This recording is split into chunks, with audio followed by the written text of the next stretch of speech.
नमस्कार, डेली 24 भारत देख रहे हैं आप। मैं हूं आपके साथ साहिल धुलिया। बुलेटिन की शुरुआत करेंगे। राज्यसभा सांसद राघव चड्ढा को आम आदमी पार्टी ने बड़ा झटका दे दिया है। पार्टी ने उन्हें राज्यसभा में उपनेता पद यानी कि डिप्टी लीडर के पद से हटा दिया है। उनकी जगह अब सांसद अशोक मित्तल को आप का उपनेता नियुक्त किया गया है। आपने राज्यसभा सचिवालय को निर्देश दिया कि राघव चड्ढा को सदन में पार्टी की तरफ से बोलने का मौका नहीं दिया जाए। पार्टी की इस कार्रवाई को अंदरूनी विवाद और रणनीतिक बदलाव के रूप में देखा जा रहा है। तो राज्यसभा में पार्टी की रणनीति को लेकर राजनीतिक विशेषज्ञों का कहना है कि यह कदम चड्ढा और पार्टी नेतृत्व के बीच चल रहे मतभेद का संकेत हो सकता है। चड्ढा की राजनीतिक छवि और पार्टी में उनके योगदान के बावजूद उन्हें इस तरह के बदलाव का सामना करना पड़ा है। तो सांसद अशोक मित्तल अब उपनेता के रूप में पार्टी के सदन संचालन और विधायी मामलों में भूमिका निभाएंगे। इस बदलाव के बाद राज्यसभा में आपकी कार्यप्रणाली और वक्तव्य रणनीति में बदलाव की संभावना बनी हुई है। आपका यह कदम संसद सत्र के दौरान पार्टी अनुशासन और रणनीति को मजबूत करने के उद्देश्य से लिया गया माना जा रहा है। तो इसी खबर पर ज़्यादा चर्चा के लिए हमारे मैनेजिंग एडिटर रमेश ठाकुर जी हमारे साथ जुड़ गए। रमेश जी, आपने राघव चड्ढा को उपनेता पद से हटा दिया है। कुछ समय पहले आपको याद होगा कि जिस तरीके की चर्चाओं का बाजार गर्म था, लगातार ये कहा जा रहा था कि हो सकता है कि पार्टी के साथ कलह की वजह से राघव चड्ढा आम आदमी पार्टी को छोड़ दें और किसी दूसरे दल का दामन थाम ले। लेकिन आम आदमी पार्टी की तरफ से प्रेस कॉन्फ्रेंस भी की गई। इस बात को लेकर साफ तौर पर आम आदमी पार्टी ने यह कहा कि राघव चड्ढा उनके परिवार का अभिन्न हिस्सा है। लेकिन अब जो हुआ है उसने एक बार फिर इन चर्चाओं को हवा दे दी है। उपनेता पद से राघव चड्ढा को हटा दिया गया है। कैसे देख रहे हैं? देखो, इसमें फैसले को अगर आप सही से अगर एनालिसिस करो तो दो चीजें आपको साफ तौर पे दिखाई देती हैं। पहला तो ये है कि ये पार्टी का अंदरूनी मामला है। पार्टी में भूमिकाएं बदलती रहती हैं सर्वदा, लेकिन ये जो भूमिका जो बदली गई है ये सामान्य नहीं, ये असामान्य है। असामान्य क्यों है? जिस चर्चा की अभी बात कर रहे हो कि मार्केट में, बाजार में, राजनीतिक गलियारों में ऐसी चर्चाएं थी, क्या ये पाला तो नहीं बदल पाएंगे? अपने पाला तो नहीं बदल लेंगे, क्योंकि उसकी तस्वीर हमने पिछले समय जब कोर्ट ने पूरी इनकी कैबिनेट को वरी करा कथित शराब घोटाले में, उस समय सबने ट्वीट करे, सबने बधाइयां दी। राघव चड्ढा ने ना कोई ट्वीट किया, ना कोई एक्स पे कुछ लिखा और ना ही इनके घर पे आए उनको पर्सनली बधाई देने या शुभकामनाएं देने। तो ऐसा भी नहीं, तब से लग गया था क्योंकि संजय सिंह का बयान एक बार आ गया था कि इस मुद्दे पे मैं बिल्कुल बात नहीं करूंगा, उनसे ही बात करो। तो ये चीजें पहले से पता चल रही थी कि शायद वो अपनी राहें जुदा कर ले, आम आदमी पार्टी से किसी और भी पार्टी में जा सकते हैं। एक तो ये हो गया। दूसरा, मैंने कहा पार्टी में एक भूमिका सर्वदा स्टेब्लिश नहीं रहती है कभी।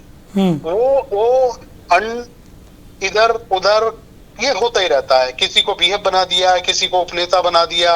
अब पार्टी अपने हिसाब से चलाई जाती है, जो भी उसका संयोजक होता है, राष्ट्रीय अध्यक्ष होता है।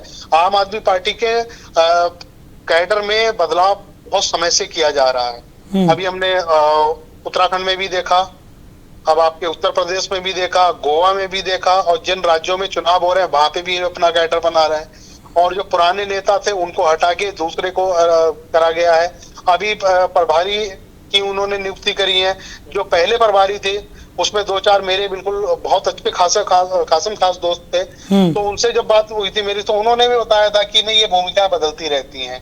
तो एक तो नजरिया ये, पार्टी के नजरिए से अगर उसके देखें तो ये है, उनकी भूमिका बदली गई है। दूसरा, जो आपने कहा कि जो राजनीतिक गलियारों में इनके पार्टी छोड़ने की जो चर्चाएं गर्म थी, उस पे भी मुझे लग रहा है आज एक तगड़ी हवा दे दी है। बिल्कुल। और सबसे बड़ा सवाल इसलिए भी उठ रहा है क्योंकि पार्टी के अंदर, जैसा कि आपने कहा कि उनका अंदरूनी मसला है, पार्टी में जिम्मेदारियां बदली जाती हैं। लेकिन काफ़ी लंबे समय से अगर हम बात करें, क्योंकि आप डिप्टी लीडर हैं पार्टी के, और उसके बावजूद आपने एक चुप्पी साध रखी है। पार्टी की किसी भी हलचल में आपकी तरफ से किसी तरह का कोई बयान निकलकर सामने नहीं आ रहा, ना ही किसी तरह का कोई ट्वीट निकलकर सामने आ रहा है। एक्स हैंडल पर कोई पोस्ट यहाँ पर देखने को लंबे समय से राघव चड्ढा का पार्टी के रिगार्डिंग कुछ दिखाई नहीं दिया है। और राघव चड्ढा जैसे नेता जो कि अपना एक अलग स्टैंड रखते हैं और बड़े नेता माना जाता है उन्हें, ऐसे में इन चर्चाओं का जो जिस तरीके का माहौल गर्म इस वक्त देखने को मिल रहा है वो होना लाजमी सी बात है। दूसरी तरफ पार्टी की तरफ से उन्हें परिवार का अभिन्न हिस्सा कहा जाता है और उसके ठीक कुछ समय बाद इस तरीके का बड़ा फैसला यहाँ पर ले लिया जाता है।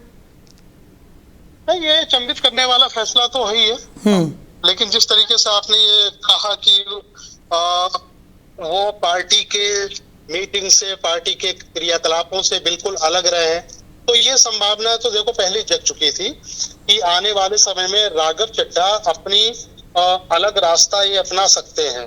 और उसके पीछे एक सबसे बड़ी वजह मैं आपको बताता हूँ। वजह सबसे बड़ी ये है, आपने देखा होगा पार्लियामेंट सेशन में, राज्यसभा में उन्होंने कुछ ऐसे मुद्दे उठाए।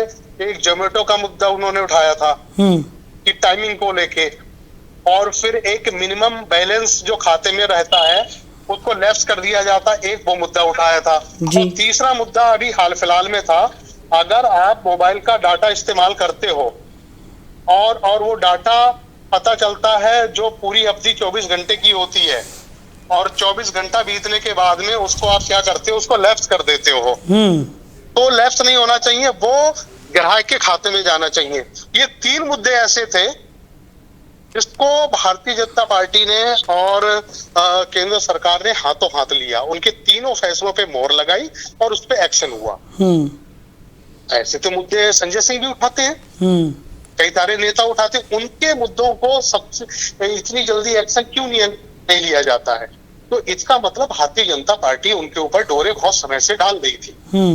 अब एक लिंक ये भी निकल आता है कि माया नगरी से उनकी धर्मपत्नी जुड़ी हुई है, तो वहां पे उनका जो पन्नती चोपड़ा है, उनके जो संबंध कई बड़े नेताओं से अच्छे रहे हैं, उनके परिवार के अच्छे रहे, तो वो भी इस सेतु का हिस्सा बनी।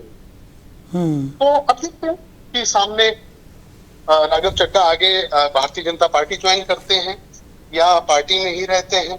और ये तो देखो साहिल तय है, अगर ये पार्टी में रहते हैं और अगला जब चुनाव होगा राज्यसभा का, तो इनको राज्यसभा रिपीट नहीं करेगी आम आदमी पार्टी, ये ध्यान रखिएगा।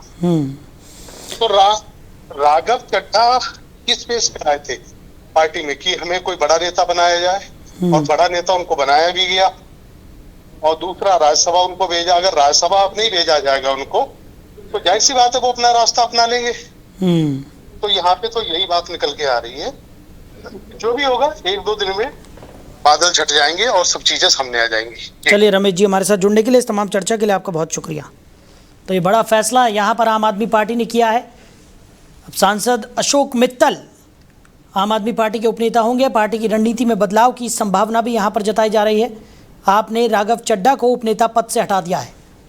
वहीं रूस के उप प्रधानमंत्री डेनिस मटुरोव 2 दिन के दौरे पर भारत की राजधानी नई दिल्ली पहुंचे। एयरपोर्ट पर विदेश मंत्रालय के अधिकारियों ने उनका औपचारिक स्वागत किया। मटुरोव भारत रूस इंटर गवर्नमेंट कमीशन के सह अध्यक्ष भी हैं, जो दोनों देशों के बीच व्यापार, विज्ञान, तकनीक, संस्कृति और अर्थव्यवस्था के मामलों को देखता है। विदेश मंत्रालय के प्रवक्ता रणधीर जायसवाल के अनुसार मंटुरोव इस दौरे के दौरान भारत के विदेश मंत्री एस जयशंकर, वित्त मंत्री निर्मला सीतारमण और राष्ट्रीय सुरक्षा सलाहकार अजीत डोभाल से मुलाकात करेंगे। बैठक में व्यापार, आर्थिक सहयोग और सुरक्षा मामलों पर बातचीत होने की संभावना है। रूस के राजदूत डेनिस अलिपोव ने कहा है कि रूस किसी भी अमेरिकी दबाव को नहीं मानता और भारत अपनी स्वतंत्र विदेश नीति पर कायम है। उन्होंने आरोप लगाया कि अमेरिका भारत में रूस के लिए व्यापारिक रुकावटें पैदा करने की कोशिश कर रहा है। राजदूत ने यह भी बताया कि भारत और रूस के रिश्ते विशेष रूप से ऊर्जा क्षेत्र में मजबूत हो रहे हैं। हाल के समय में भारत ने रूस से तेल आयात बढ़ाया है, जिससे द्विपक्षीय सहयोग और बढ़ा है। तो मंटुरोव का ये दौरा दोनों देशों के संबंधों को और गहरा करने के लिहाज से अहम माना जा रहा है।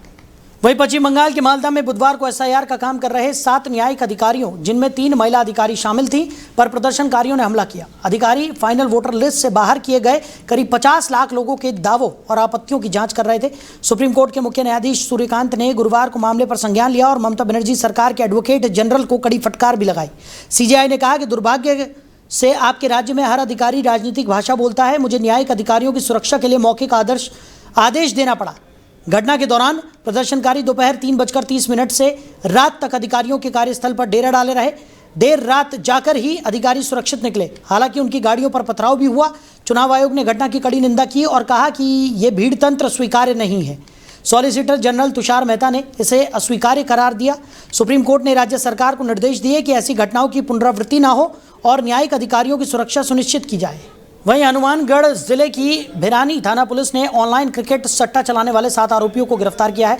पुलिस ने कार्रवाई के दौरान 18 एंड्रॉयड मोबाइल, 1 लैपटॉप, 11,440 रुपए की सट्टा रकम और लाखों रुपए का हिसाब किताब बरामद किया। साथ ही आरोपियों को 2 लग्जरी कारें, फॉर्च्यूनर और विक्टोरियस भी जब्त की गई है। जिला पुलिस अधीक्षक नरेंद्र सिंह मीणा ने बताया कि जिले में नशा तस्करी, अवैध मादक पदार्थ, हथियार, जुआ, सट्टा और अन्य अवैध धंधों पर रोक के लिए विशेष अभियान चलाया जा रहा है। भादरा थाना क्षेत्र में शराब के ठेके पे 12/3/2026 को और 26/3/2026 को 2 घटना हुई। छानी बड़ी और चिड़िया गांधी में सज्जन कला बैंक की नाम की एक इन्होंने पर्ची देकर आपको ठेका चलाना तो 50 लाख रुपए देने पर ठेका लोगों ने इस तरह की धमकी दी। इसमें जो चिड़िया गांधी वाली घटना थी उसमें मैं मौके पे गया और हमने देखा कि भाई इस तरह की बैंक कौन घटना है। इसमें सज्जन काला नाम की एक पर्ची थी और एक जगह जो बाहर रहता है उसके नाम से व्हाट्सएप पे धमकी देगा।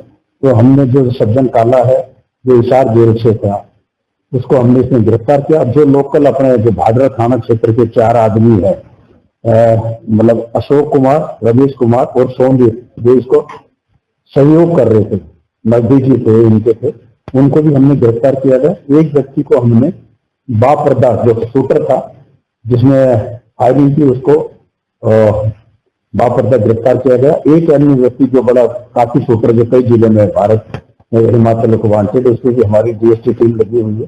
तो इनको हमने पूरी जो गैंग की जो धमकी देती क्षेत्र में इनमें करके दोनों जो घटना हुई थी चिड़िया गांधी और छानी बड़ी है उस घटना का पर्दाफाश किया। इसमें अभी तक हमने 5 व्यक्ति गिरफ्तार कर लिए गए। एक व्यक्ति जो अभी जो और जो शूटर साथ था उसमें हमारी DST टीम। वहीं अलवर राजगढ़ के जिला कलेक्टर डॉक्टर आर्तिका शुक्ला ने राजगढ़ CHC का औचक निरीक्षण कर गर्मी और लू के मद्देनजर चिकित्सा व्यवस्थाओं का जायजा लिया। उन्होंने अस्पताल में साफ सफाई, दवाओं की उपलब्धता और मरीजों की गोपनीयता सुनिश्चित करने के लिए वार्डों में पर्दे लगाने के सख्त निर्देश दिए। कलेक्टर ने CHC में सिजेरियन प्रसव की संख्या बढ़ाने पर जोर दिया ताकि जटिल मामलों में गर्भवती महिलाओं को जिला अस्पताल न जाना पड़े। उन्होंने राजगढ़ में जल्द ही आधुनिक ट्रॉमा सेंटर के निर्माण की घोषणा भी की जिसके लिए NCR से बजट प्राप्त हो चुका है। निरीक्षण के दौरान CMHO और अन्य प्रशासनिक अधिकारी मौजूद रहे। डॉक्टर शुक्ला ने मौसमी बीमारियों को लेकर पूरी तरह अलर्ट रहने के निर्देश दिए और स्वास्थ्य सेवाओं में सुधार की दिशा में कड़े कदम उठाने को कहा। वहीं हनुमानगढ़ के जंक्शन क्षेत्र में बुधवार को सादुल ब्रांच नहर में पूजन सामग्री विसर्जन के दौरान 2 युवकों की मौत हो गई और एक युवक गंभीर रूप से घायल हो गया। घटना बेबी हैप्पी कॉलेज के नजदीक हुई। तीनों युवक पूजन सामग्री विसर्जन के लिए नहर पर गए थे, तभी संतुलन बिगड़ने से वो नहर में गिर गए और तेज बहाव में बहने लगे। आसपास मौजूद लोगों ने पुलिस को तुरंत सूचना दी। पुलिस और प्रशासनिक अधिकारी मौके पर पहुंचे और आपदा प्रबंधन टीम की मदद से तीनों युवकों को नहर से बाहर निकाला गया।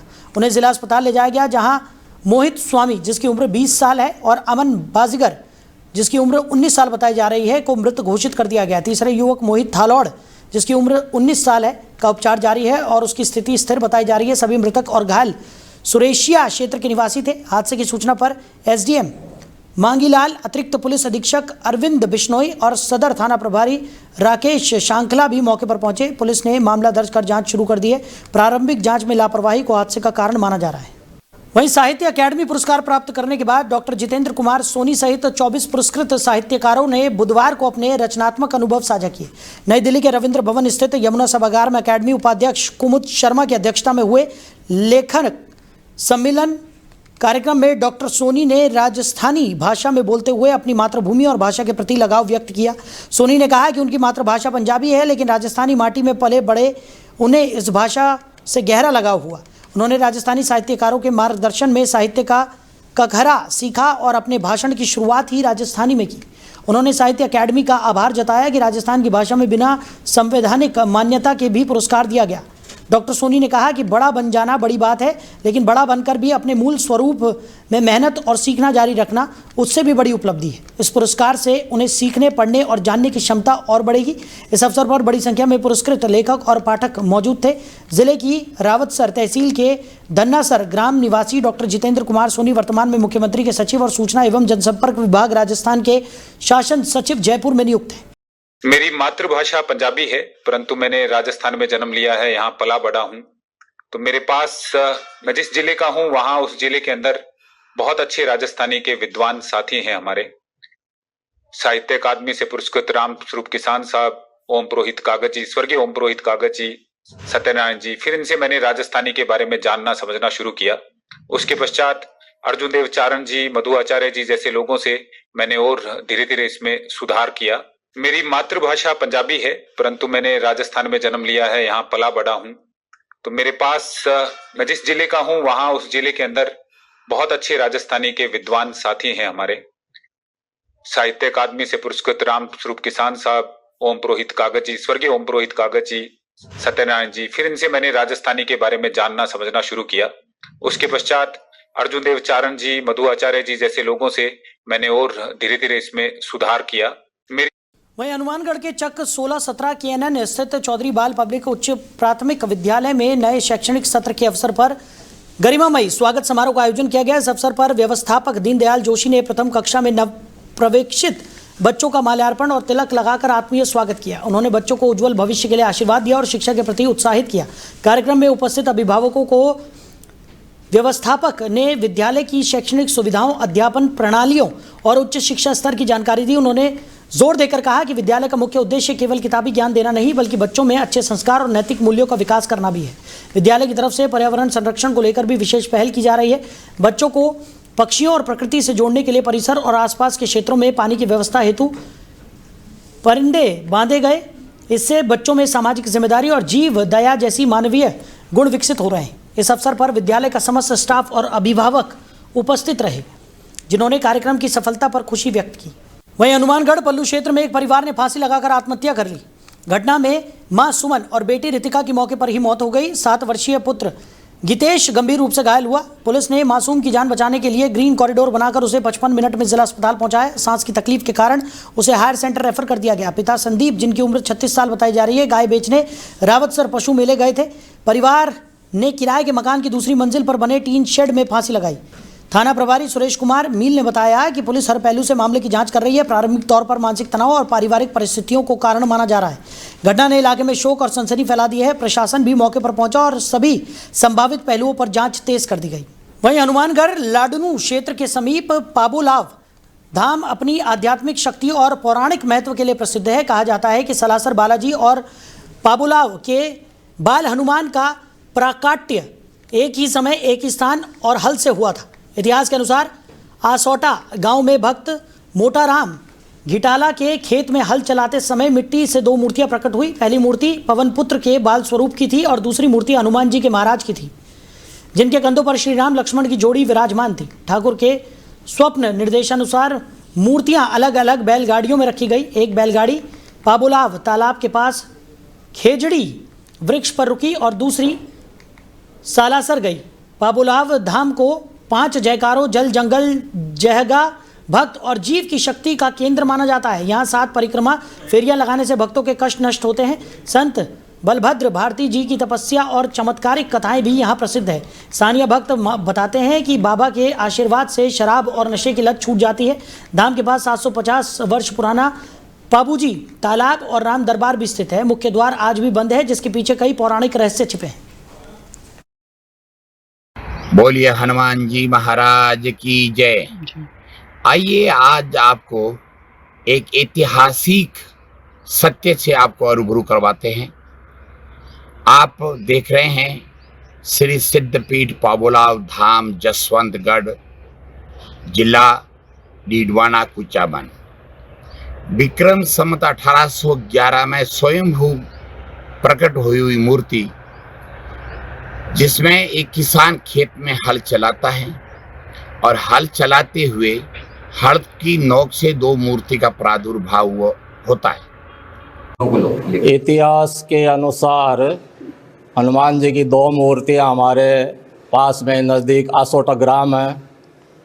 उस ग्राम के अंदर एक जाट, घिटाला जाट मोटाराम जी, जो कृषि क्षेत्र में हल जोत रहे थे और भगवत कृपा से ये 2 मूर्तियां निकली और उनको वहाँ से बैलगाड़ियों में ले जा कर के पहली मूर्ति की स्थापना यहाँ हुई और दूसरी की सालासर हुई। यहाँ पर लाडनू, सुजानगढ़ और जसवंतगढ़, आसोटा कानपुर जो पास में गांव है, वहाँ के भक्त लोग, सुजलांचल क्षेत्र के लोग जुड़े हुए हैं और सब यहाँ दर्शन के लिए आते हैं बराबर। पंजाब हरियाणा से भी आते हैं, पंजाब और हरियाणा से भी यहाँ पर यात्री आते हैं। और यहाँ पर हमारा भी ये निजानुभव है कि ये सिद्ध पीठ है और यहाँ जो भजन तप किया जाता है निर्विघ्नता पूर्वक उसका अनुष्ठान आदि भी संपन्न होता। वहीं चित्तौड़गढ़ शहर में गुरुवार को हनुमान जन्मोत्सव आध्यात्मिक श्रद्धा, भक्ति और उल्लास के साथ मनाया जा रहा है। शहर के सभी हनुमान मंदिरों को आकर्षक विद्युत सजावट से सजाया गया, जिससे मंदिर परिसर भक्तिभाव से जगमगा उठा।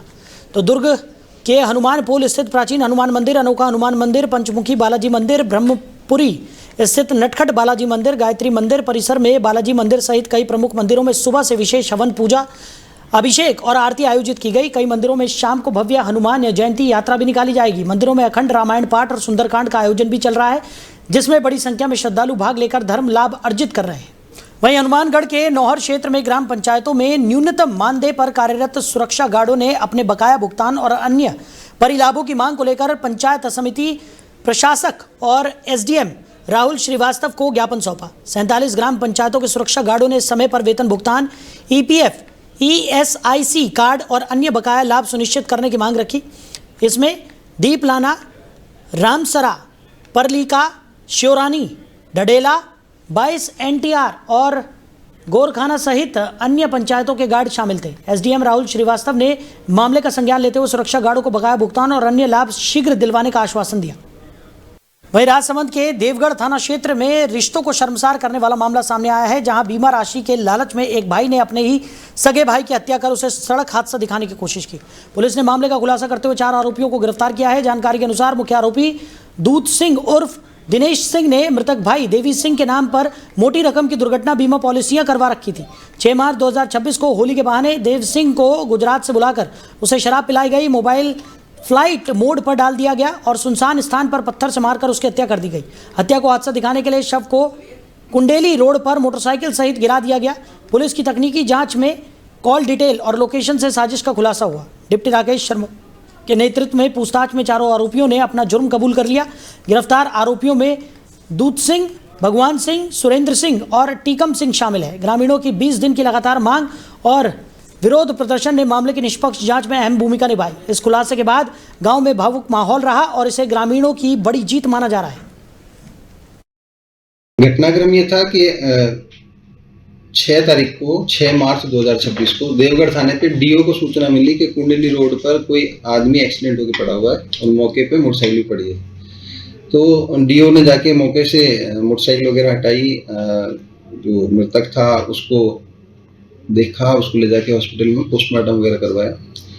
इसकी सूचना के लिए दूध सिंह सन ऑफ लक्ष्मण सिंह रावत निवासी बगड़, बाद में इसने आके थाने पे रिपोर्ट दी कि साहब मेरा जो ये मृतक है वो मेरा भाई है देवी सिंह, और ये अपने ननिहाल गया था कुंडेरी रोड से होता हुआ और इसको किसी अज्ञात वाहन ने टक्कर मार दी जिससे इसकी मृत्यु हो गई।